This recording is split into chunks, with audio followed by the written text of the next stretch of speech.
all know that one thought is enough to change this world. असंच काहीसा विचार एखाद्या टीचरच्या मनामध्ये यावा आणि त्याचं रूपांतर इतक्या मोठ्या फूड फेस्ट मध्ये व्हावं. विद्यार्थ्यांमध्ये बिझनेस माइंडसेट डेव्हलप व्हावा यासाठी सार्थक स्कूलने हा प्रोग्राम लास्ट इयर पासून घेण्यास सुरुवात केलेली आहे. लास्ट इयर हा प्रोग्राम आपला स्कूलमध्ये झाला, परंतु यावेळेस इतक्या मोठ्या ग्राउंडवर इतक्या लोकांच्या उपस्थितीमध्ये, इतक्या विद्यार्थ्यांच्या उपस्थितीमध्ये आणि 25 स्टॉल या ठिकाणी विद्यार्थ्यांनी लावले होते. मग हा बिझनेस माइंडसेट डेव्हलप होणार कसा? तर टीचरनी पहिले विद्यार्थ्यांना आयडिया या शोधायला सांगितलं. विद्यार्थ्यांनी ब्रेनस्टॉर्म करून आपल्याला तिथे स्टॉल कोणता लावायचे हे पहिले डिसाईड केलं. त्यानंतर प्लॅनिंग सुरू झाली. आपल्याला प्रोडक्ट काय लागेल, आपल्याला इन्ग्रेडियंट्स काय लागतील, या सर्व गोष्टी विद्यार्थ्यांनी याचा पहिले रिसर्च आणि ब्रेनस्टॉर्मिंग आणि प्लॅनिंग केलं. त्यानंतर येतं एक्झिक्युशन, जे आज या दिवशी विद्यार्थ्यांनी इथे एक्झिक्युशन केलेलं आहे. एवढे लोक आपल्या स्टॉलवर येणार, ते आपलं प्रोडक्ट घेणार, मग त्याची मार्केटिंग कशी करणार आपण, ते आपण बोलणार कसं, या अनेक अशा स्किल्स विद्यार्थ्यांच्या या फेसच्या माध्यमातून डेव्हलप होत असतात. त्या पुढे जाऊन मग येतं की रिझल्ट.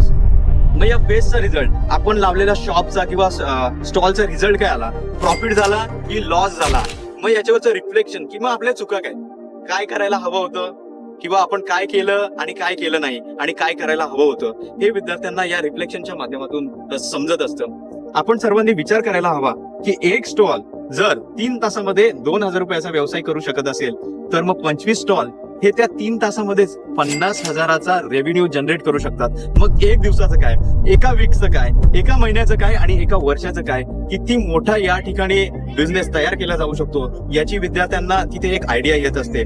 आणि याच प्रोग्रामच्या माध्यमातून काहींना ते पर्पजही मिळत असतं की प्रत्येकामध्ये असणारा तो बिझनेस माइंड तिथे डेव्हलप होत असतो आणि विद्यार्थ्यांना त्याची एक त्या ठिकाणी झलक पाहायला मिळत असते की आपल्यातले गुण काय आहेत. जनरली विद्यार्थी घरी असताना काही करायला बघत नाही, परंतु इथे स्वयंप्रेरणेने स्वतःला आत्मनिर्भर करण्यासाठी तिथे विद्यार्थी इथे आज आपल्याला सर्वांना झटताना दिसले.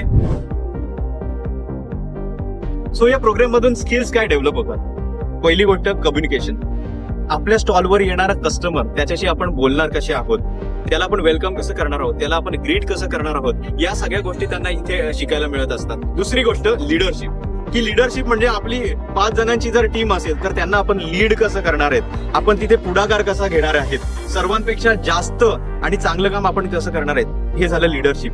आणि तिसरी गोष्ट म्हणजे फायनान्शियल मॅनेजमेंट. की या सर्वाचं, या स्टॉलचं, या दुकानाचं आपण मॅनेजमेंट कसं करणार आहोत, की फायनान्शियल मॅनेजमेंट असेल किंवा मग इन्व्हेंटरी मॅनेजमेंट असेल किंवा कॅश फ्लो असेल, की आपलं समजा जे साहित्य आहे ते जर संपलं तर आपल्याला काय करावं लागेल, ती इन्व्हेंटरी कशी मॅनेज करणार आहोत. या अनेक अशा स्किल्स विद्यार्थ्यांमध्ये डेव्हलप होत असतात. मग केवळ असा फन फेस्ट किंवा मग फूड फेस्टिवल घेऊन फायदा काय? इथे यायचं, आपण खायचं काम तर आपण रोजच करत असतो. केवळ हा फूड फेस्ट कंडक्ट करून फायदा काय? तर विद्यार्थ्यांना त्यामागचं उद्दिष्ट, त्यामागचे काय आपले हेतू आहेत हे कळणं गरजेचं आहे. त्यामागे काय बिझनेस आहे, काय टॉपिक्स किंवा काय नॉलेज आपण त्या ठिकाणी घेतलं पाहिजे हे गरजेचं आहे.